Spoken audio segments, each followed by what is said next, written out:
Episode की starting में वही सारे लोगों को दिखाया जाता है जो कि यूनची के साथ होते हैं और काफ़ी ज़्यादा हैरान होते हैं। उसमें से एक यूनची के साथ ही कहता है कि यार ये यूनची तो एक्ट ऐसे करता है जैसे वो काफ़ी ज़्यादा स्मार्ट है, पर वो असल में एक बकवास।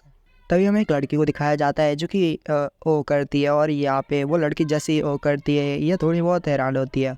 तो जो उसके साथ जो वो लड़का होता है वो कहता है मिस क्या हुआ, आखिर आप यहाँ पे ऐसा रिएक्ट क्यों कर रही हो, क्या आप उस लड़के को जानते हो? तो यहाँ पे वो लड़की उससे कहती है कि नहीं नहीं, मुझे बस ऐसा लगा जैसे मेरे को कुछ याद आया, वो भी उस लड़के को देख के। वो बंदा उससे कहता है मिस मुझे नहीं पता कि आखिर वो बंदा कौन है, पर वो वाकई में बहुत ज़्यादा अनलकी होगा जो आपके द्वारा याद किया गया है, यानी आपने उसके बारे में बात की है कि जैसे आप उसको जानती हो, तो यहाँ पे वो बहुत ज़्यादा अनलकी होगा क्योंकि आप एक ईवल पर्सन हो, तो वो ज़्यादा देर तक जिंदा नहीं रह सकता। वो लड़की अपने मन में कहती है हाँ तुम सही कह रहे हो, और वो वाकई में काफ़ी ज़्यादा लकी है। भले वो तुम्हें अनलकी लग रहा हो, बट वो वाकई में काफ़ी ज़्यादा लकी है जो उस टाइम मैंने जो पिछले टाइम में हमला किया था, पिछले एपिसोड पहले जो हमला किया था उसमें वो सर्वाइव कर गया। जो यूनची होता है वो कहता है जैस्मिन मैं तुमसे मिलना चाहता हूँ, भले मैं मरने को भी तैयार हूँ, पर मुझे तुमसे मिलना है। आखिर तुम कहाँ पे हो? मैं यहाँ पे हूँ इस सरीना, जल्दी से प्लीज़ यहाँ पे आ जाइए, मुझे बस आपको एक बार देखना है, भले मैं मरने के लिए भी तैयार हूँ। यहाँ पे ऊपर खड़ी लड़की जो कि सब कुछ देख रही होती है वो कहती है अंकल के ये कितना ज़्यादा अनलकी पर्सन है, और वैसे आपने क्या वो ढूंढ लिया? तो जो अंकल गए होते हैं वो नाम है सर लाते, तो लड़की उनसे कहती है कि यार इसको हेवन ने चूज़ किया है, बट ऐसा तो हो ही नहीं सकता, ये नॉनसेंस है, बकवास है। पर यहाँ पे जो अंकल गए होते हैं वो पता नहीं कुछ ऐसा कहते हैं जो कि मुझे समझ के बात है, क्योंकि यहाँ पे ये चैप्टर किसी और ही लैंग्वेज में था, तो यहाँ पे मैंने इसको ट्रांसलेट किया, बट इसकी ट्रांसलेशन में कुछ गलती आ गई है, तो अगर आपको यहाँ पे कुछ गलत लगे तो कमेंट कर देना। वैसे फ़िलहाल अंकल जो कह रहे हैं वो इस ट्रांसलेट में समझ नहीं आ रहा, तो यहाँ पे इसको स्किप कर देते हैं। वो लड़की उनसे कहती है अंकल गेो चलो शियान और फू को आगे भेजते हैं। अंकल गेो बोलते हैं the heavenly shelter star ruler और साथ ही the heavenly wolf star ruler, इन दोनों ने यहाँ पे मुसीबत को रोक के रखा हुआ है। कुछ टाइम के बाद हमें एक ऐसी जगह को दिखाया जाता है जहाँ पे दो लोग बड़ी तेज़ी के साथ जा रहे होते हैं। असल में वो जैस्मिन और जैस्मिन की छोटी सिस्टर होती है, लिटिल सिस्टर। जिस लिटिल सिस्टर को मैं लिटिल सिस्टर कहूँगा क्योंकि मैं भी इसका नाम भूल चुका हूँ। जैस्मिन की लिटिल सिस्टर से कहती है सिस्टर ज़रा वहाँ देखो, वहाँ पे वो कंपटीशन हो रहा है, और वहीं पे कुछ ऐसा है जो कि मैं आपको दिखाना चाहती हूँ। वो दोनों उस फार्मेशन के अंदर चले जाते हैं जो कैरियर फार्मेशन होती है। वो दोनों ही जैसे अंदर जाते हैं तो वहाँ पे सिर्फ लड़कों की फाइट चल रही होती है। तो यहाँ पे जैस्मिन कहती है आखिर क्या हुआ यहाँ पे, तो ऐसा कुछ नहीं है जो कि मुझे इम्प्रेसिव लगे या मुझे ऐसा लगे कि हाँ तुम कोई अच्छी चीज़ दिखा रही हो, बट यहाँ पे तो कुछ भी नहीं है। यहाँ पे तो सिर्फ लड़के फाइट कर रहे हैं, ये फालतू और बकवास चीज़ में मुझे कोई भी दिलचस्पी नहीं है। तुम ऐसी चीज़ दिखाने के लिए मुझे यहाँ पे लाई थी। और यहाँ पे उसकी लिटिल सिस्टर कहती है सिस्टर ज़रा वहाँ पे तो देखो, मैं आपको जो दिखाना चाहती हूँ वो वहाँ पे है। और यहाँ पे वो फाइटिंग अरीना की तरफ जो है इशारा करती थी, यहाँ पे जो वो होती है वो भी देखती है जैस्मिन। जैसे ही जैस्मिन वहाँ पे देखती है जहाँ पे उसकी लिटिल सिस्टर इशारा करती है, तो काफ़ी ज़्यादा हैरान हो जाती है क्योंकि वहाँ पे यूनची खड़ा हुआ होता है। यूनची को देख के वो कुछ बोल नहीं पाती है और फिर शब्द कहती है जो कि होते हैं। जैस्मिन कहती है आखिर ऐसा कैसे हो सकता है, यूनची यहाँ क्या कर रहा है, ऐसा तो इम्पॉसिबल है। यहाँ पे उसकी लिटिल सिस्टर कहती है आखिर क्या हुआ बिग सिस, आगे तो इतना हैरान क्यों होता है। यहाँ पे हमें वही सीन दिखाया जाता है फाइटिंग एरिया का जहाँ पे यूनची और उसके सामने एक गुरु खड़े हुए थे जो कि मास्टर होते हैं, पता नहीं कोई ब्लैक कपड़ों में कोई शख्स खड़ा हुआ होता है जो कि यूनची से कह रहा होता है यूनची आखिर तुम्हें इसके पीछे का रीज़न बताया कि तुम्हें यहाँ पे क्यों बुलाया गया है और तुम यहाँ पे कैसे आए।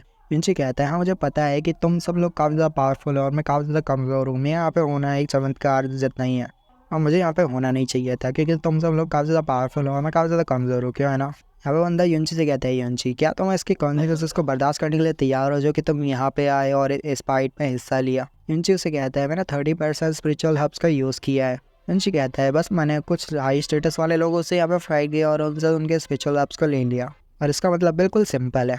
यहाँ पे उसकी लिटिल सिस्टर कहती है कि क्या इसके पास कोई तरीका है इस सबसे निकलने का, तो यहाँ पे उसकी जैस्मिन जो कि बड़ी सिस्टर होती है वो उसे कहती है आखिर तुम मुझे यहाँ पे लाई क्यों, पहले तो ये बताओ क्या तुम मुझे यहाँ पे इसीलिए लाई हो जिससे तुम मुझे ये लड़का दिखा सको और यहाँ पे ये इसी से मिलवाने के लिए यहाँ पे लाई हो।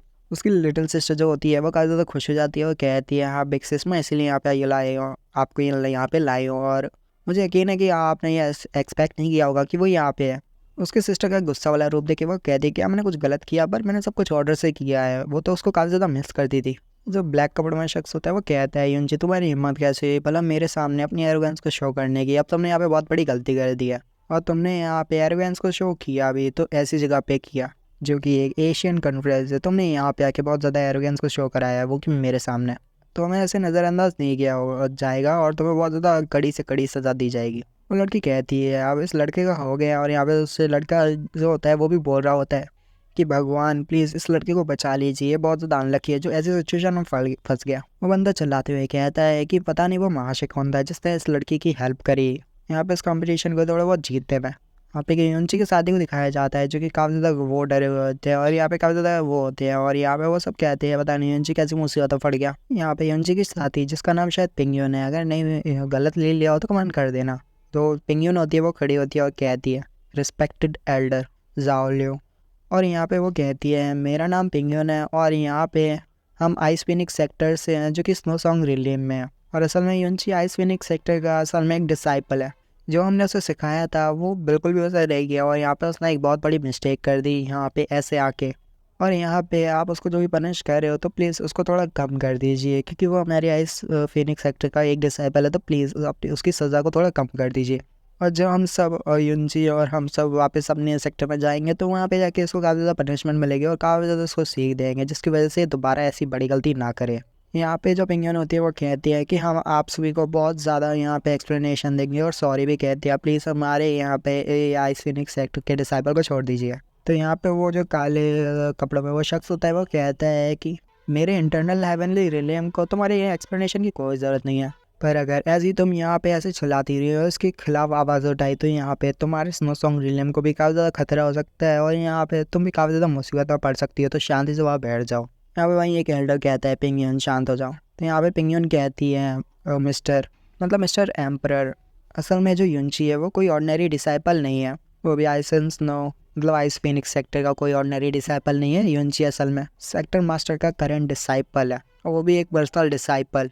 और यहाँ पे वो अपने सर को झुका देती है और कहती है हम यहाँ पे दुआ करेंगे कि आप हम पिंगयुन कहती है कि हम दुआ करेंगे कि आप हमारे प्रति यहाँ पे थोड़ी दया दिखाते हुए उस लड़के को छोड़ दें and Iceland snow phoenix sector या जो भी है वो आप पे काफ़ी ज़्यादा थैंकफुल रहेगा और काफ़ी ज़्यादा आपका थैंक्स करेगा। और यहाँ पे काफ़ी सारे जो दर्शक होते हैं जो कि यहाँ पे मैच को देखने के लिए आए होते हैं वो सारे यहाँ पे ice and snow phoenix sector का मजाक उड़ाने लगते हैं और साथ ही युंची का भी मजाक उड़ाते हैं और उसके साथ ही सेक्टर के मास्टर का भी काफ़ी ज़्यादा मजाक उड़ाते हैं। और यहाँ पे बहुत सारे लोग ऐसी बातें कर रहे होते हैं। यहाँ पे कुछ लड़कियाँ जो कि कहती हैं कि इसने अपने सेक्टर मास्टर का भी यहाँ पे इंसल्ट करवा दिया है बुरी यहाँ पे दर्शकों के सामने। और यहाँ पे जो कि वो जो काले कपड़े में वो शख्स होता है वो कहते हैं पता नहीं तुम जैसे एक अंधे पर्सन जो कि यहाँ पे इस वर्ल्ड में आया है वो असल में एक डायरेक्ट डिसाइपल है, वो भी आइस फिनिक्स सेक्टर का। मुझे तो यकीन ही नहीं हो रहा, तुम तो ऐसा कमज़ोर पर्सन को बोला अपना कोई डायरेक्ट डिसाइपल क्यों बनाएगा। युंची उस शख्स से चलाते हुए कहता है कि मेरे हाथ में है मैं जो भी करूँ और तुम्हें जो भी कहना है वो मेरे बारे में कहो, मेरे टीचर के बारे में कुछ भी ऐसा उल्टा सीधा मत बोलो। तुम्हारे पास कोई क्वालिफिकेशन नहीं है कि तुम ऐसा मेरी टीचर के बारे में बोल सको। जो पिंगयुन होती है वो काफ़ी ज़्यादा हैरान होती है और कहती है युंची, यहाँ पे युंची के साथ ही कहते हैं लगता है ये मैटर है वो सेटल होते जा रहा है। यहाँ पे एक और गोल्डन हेयर में एक पता नहीं लड़का होता है, जो भी होता है मास्टर होता है या एम्पर होता है पता नहीं कौन होता है, वो कहता है ये लड़का तो काफ़ी ज़्यादा इंटरेस्टिंग है। दूसरा शख्स जो कि वहीं पे खड़ा हुआ होता है वो कहता है इसकी फाउंडेशन काफ़ी ज़्यादा अजीब है और काफ़ी ज़्यादा कमज़ोर लड़का है ये, पर इसकी एरोगेंस तो सातवें आसमान पर है और बहुत ज़्यादा यहाँ पे इसकी एरोगेंस ये अपनी शो कर रहा है। अगर ये किसी और वर्ल्ड में होता तो पता नहीं इसका काम तमाम हो गया होता।